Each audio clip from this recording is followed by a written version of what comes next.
Vault. Unknown. Before we begin, find somewhere comfortable.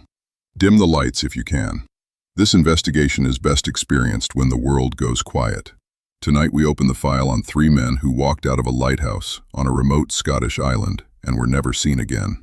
The archive is open. Let's begin. The meal was still warm. The chair was knocked over. 3 experienced lighthouse keepers had vanished from Flannan Isle off the coast of Scotland. No bodies, no note, no sign of struggle. The clock had stopped. The last log entry described a violent storm. Weather records show no storm that day. A supply boat arrived on December 15, 1900, to find the lighthouse dark and silent. Everything inside suggested the men had left in a hurry. Nothing outside suggested where they went. 3 men, 1 lighthouse. No answer. The archive is open. The investigation begins now. Flannan Isle sits 14 miles west of the Outer Hebrides. It is one of the most remote and inhospitable outposts in the British Isles. For centuries before the lighthouse was built, the waters surrounding Flannan Isle were among the most feared in the North Atlantic. The rocks beneath the surface were invisible until a hull was already breaking against them. Captains who knew the waters gave the islands a wide berth. Those who did not know them did not always survive the lesson. Between 1800 and 1899, more than 30 vessels were lost in the approaches to Flannan Isle. Cargo, crew, gone. The lighthouse was not built as a matter of convenience. It was built as a matter of survival for every ship working the western shipping lanes of Scotland. The lighthouse was completed in 1899 at a cost that reflected how desperately those lanes needed it. Brand new, state-of-the-art, the most powerful light on the western coast. The island itself had a reputation long before the keepers vanished. Local fishermen called the Flannan Isles the 7 Hunters. They refused to set foot on them. Ancient superstition held that the islands were haunted, that any man who spent the night there would be taken. The lighthouse board dismissed this as folklore. They built anyway. 3 men were assigned to the posting. Principal keeper James Ducat, assistant keeper Thomas Marshall, occasional keeper Donald MacArthur, brought in as a replacement for a man on sick leave. All 3 were experienced. All 3 knew what isolation at sea meant. None of them had ever given the board reason for concern. Ducat had served the Northern Lighthouse Board for over 20 years. He was considered one of their most reliable and unflappable keepers. Marshall had nearly as much experience. MacArthur was the least senior of the 3, but had weathered postings on some of the most exposed stations on the Scottish coast without incident. These were not inexperienced men sent to a difficult posting. These were exactly the kind of men the board trusted with exactly this kind of posting. The rotation was 4 weeks on, 2 weeks off. A schedule designed to keep men sane in one of the loneliest places on Earth. On the 7th of December 1900, they began their shift. The lighthouse log shows everything was normal for the first 7 days. Then the entries changed. The weather records say the sea was calm. In the 120 years since the Flannan Isle disappearance, every credible theory has been examined. None of them hold. The rogue wave theory. The damage to the western cliff face suggests a wave of extraordinary size struck the island. Rogue waves, walls of water appearing without warning from a calm sea, are real and documented.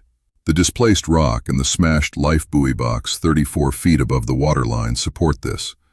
If all 3 men went to the western cliff to secure equipment after the storm Marshall described, a rogue wave could have taken all 3 simultaneously. But the log entries create a problem. Marshall wrote about a storm on December 12th and 13th. The rogue wave theory requires the men to have gone to the cliff face after the storm passed, on December 14th or 15th. Why would 3 experienced keepers go to an exposed cliff face in the immediate aftermath of the worst storm any of them had ever seen? Standard lighthouse protocol explicitly forbade it. The madness theory. Isolation at sea produces documented psychological effects. The log entries, men crying, men praying, a veteran keeper reduced to fear, suggest something was wrong with the mental state of at least 2 of the 3 men before they vanished. Some researchers have proposed that one of the keepers experienced a psychological break and took the others over the cliff either by force or by persuasion. But nothing in the records of any of the 3 men supports a history of instability. And the evidence at the cliff face, the displaced rock, the destroyed life buoy box, points to an external force, not a human one. The argument theory, the unused place setting, the overturned chair. Some investigators have suggested a violent argument broke out during the meal, that one man killed the others and then himself, or threw himself into the sea from guilt. But no blood was found anywhere in the lighthouse, no weapon, no evidence of violence of any kind inside the building. The folklore theory. Local fishermen had refused to set foot on the Flannan Isles for generations. The islands were considered cursed, taken. Whatever that meant to the men who worked those waters, it meant enough that they would navigate around the islands rather than near them. The Lighthouse Board built a lighthouse on land that every local knew should be left alone. This is not a theory that satisfies investigators. It is a theory that satisfies the island. The seismic theory. In recent years, researchers have proposed a geological explanation for the contradictions in the evidence. The North Atlantic Shelf is seismically active. Underwater geological events, fault movements, submarine landslides, can displace enormous volumes of water without producing the kind of surface storm that weather stations record. A seismic event beneath the ocean floor near Flannan Isle could have generated a series of abnormal waves, not a storm, not a rogue wave in the traditional sense, but a sustained and violent disruption of the water around the island lasting hours, long enough for Marshall to experience it as a storm, short enough to leave no trace in the meteorological record, powerful enough to destroy iron railings and displace a ton of rock 34 feet above the waterline. It would explain the log entries. It would explain the cliff damage. It would explain why no storm was recorded anywhere else. But it would not explain why 3 experienced keepers went to the western cliff face during it. None of these explanations account for all of the evidence simultaneously. The rogue wave explains the cliff damage, but not the log entries. The madness theory explains the log entries, but not the cliff damage. The argument theory explains neither. The seismic theory explains almost everything, except the one decision that cannot be explained away. Why did they go outside?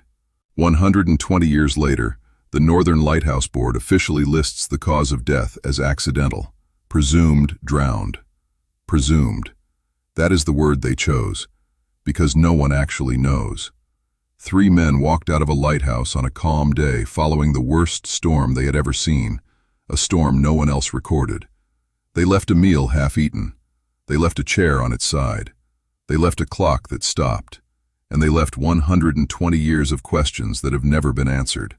The archive has everything the official record has. The official record has nothing. The vault remains open.